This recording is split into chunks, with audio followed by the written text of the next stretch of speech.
Hi friends, இன்றைக்கி என்ன ரெசிபினா Deepavali special தாங்க. சந்திரகலா ஸ்வீட் கடையில் வாங்காமல் இப்போ வீட்டிலே செய்ய ஆரம்பிச்சிடலாமா? ரொம்ப ஜூஸியாக நல்லா சாஃப்டாக இருக்குங்க. அது எப்படி செய்யலான்னு பார்க்கலாமா? வாங்க வீடியோக்குள்ளே போகலாம். ஒரு பவுலில் 150 கிராம் மைதா மாவு எடுத்துக்கலாங்க. தேவையான அளவு உப்பு சேர்த்துக்கலாம்.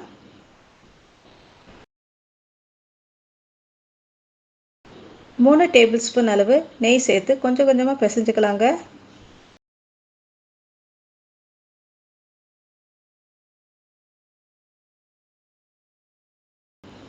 நல்லா பிசைஞ்சாச்சுங்க.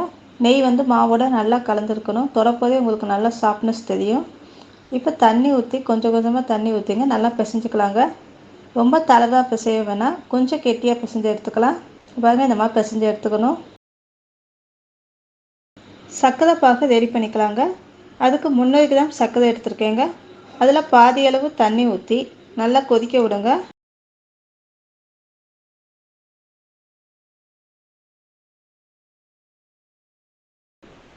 ஒரு கம்பி பதம் அளவு கொதிக்க வரணும். கம்பி பதம் வந்தோன்னா ஆஃப் பண்ணிடலாங்க. சர்க்கரை பாகு ரெடி ஆனோடனே அதில் ஏலக்காய் தூள், குங்குமப்பூ சேர்த்துக்கலாங்க.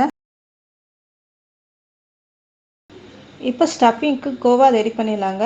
நான் இனிப்பு சேர்த்த கோவா தாங்க வாங்கியிருக்கேன். நீங்கள் இனிப்பு இல்லைன்னா நம்ம 1 டேபிள் ஸ்பூன் அளவு சர்க்கரையை பொடி பண்ணி சேர்த்துக்கலாங்க. இப்போ அதில் பாதாம், பிஸ்தாலாம் பொடி பொடியாக நறுக்கி வச்சுருக்கேங்க. அதை சேர்த்து நல்லா மிக்ஸ் பண்ணிக்கலாங்க.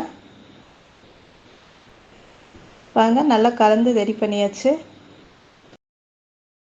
மைதா மாவாங்க சப்பாத்திக்கு தேய்க்கிற மாதிரி நல்லா தேய்ச்சி எடுத்துக்கலாங்க. ரொம்ப நைஸாலாம் தேய்க்க வேணாங்க. ஓரளவு திக்னஸ் இருக்கிற மாதிரி தேய்ச்சி எடுத்துக்கலாம். பாருங்க, நல்லா தேய்ச்சி எடுத்தாச்சு. இப்போ நான் ஒரே அளவாக இருக்கணும்னு ஒரு கிண்ணத்தை வச்சு நல்லா கட் பண்ணி எடுத்துக்கிறேங்க ரவுண்டாக. இதிலங்க கோவா எந்த அளவுக்கு தேவையோ அந்த அளவுக்கு வச்சு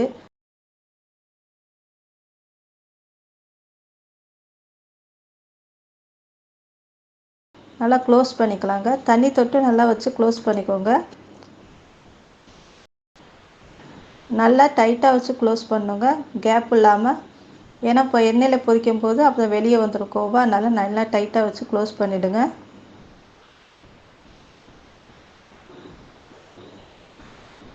இப்போ இது மாதிரி மடித்து விட்டுக்கலாங்க.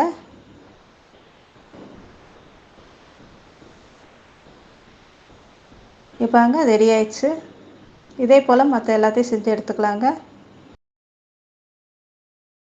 கடாயில் எண்ணெய் காஞ்சோன்னுங்க சிம்மில் வச்சுட்டு இப்போ பொரிச்சு எடுத்துடலாங்க. இது ஸ்லோ குக்கிங் தாங்க, ஃபுல் ஃப்ளேமில் வச்சு பொரிக்கக்கூடாது. இப்போங்க நல்லா பொரிச்சு எடுத்தாச்சு. இப்போ இதை சர்க்கரை பாகில் சேர்த்துடலாங்க. ஒரு 10 நிமிஷமாக நல்லா ஊறட்டுங்க.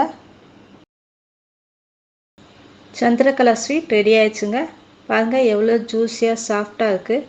செஞ்சு பாருங்கள் ஃப்ரெண்ட்ஸ். பிடிச்சிருந்தால் லைக் பண்ணுங்கள், சப்ஸ்கிரைப் பண்ணுங்கள், ஷேர் பண்ணுங்கள். உங்கள் ஃபீட்பேக்கை எனக்கு கமெண்ட்டை கொடுங்க. அதே போல் பெல் ஐக்கானை மறக்காமல் கிளிக் பண்ணிக்கோங்க. அப்போ தான் நாங்கள் போடுற வீடியோட நோட்டிஃபிகேஷன் உடனுக்குடன் உங்களுக்கு வரும். Thank you, by.